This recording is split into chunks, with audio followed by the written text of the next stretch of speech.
Lidija Tušek ima četrtkove večere rezervirane za kartanje. Tarok v življenje prinaša Zelo veliko zabave, dobro izkoriščanje prostega časa.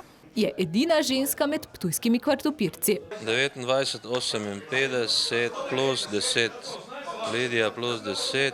Urjev se v tekmovalnem taroku. Ta se zelo razlikuje od tistega ob kapljici rujnega in v družbi prijateljev. Manj je popuščanja, prilagajanja.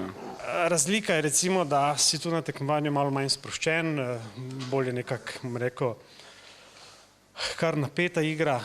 Včasih smo igrali za denar, zdaj, ko smo v penziji, ni več denarja.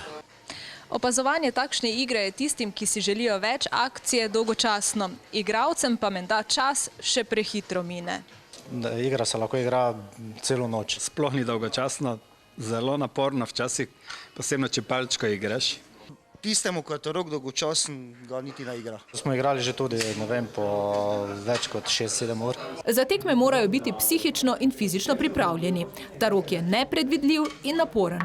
Pomembno je, da zadržiš dobre živce, mirne živce. Zelo dober spomin moraš imeti pred te igre, ne?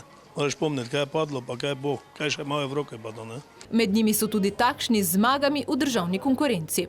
Mora iti tudi nekaj po sreči, pa tudi odvisno od sotekmovalcev, kako znajo odreagirati oziroma odigrati. Ne? Igralci med igro v večini molčijo, a ob enem zatrjujejo, da je tarok odlična priložnost za ponoven vstop v družabno življenje.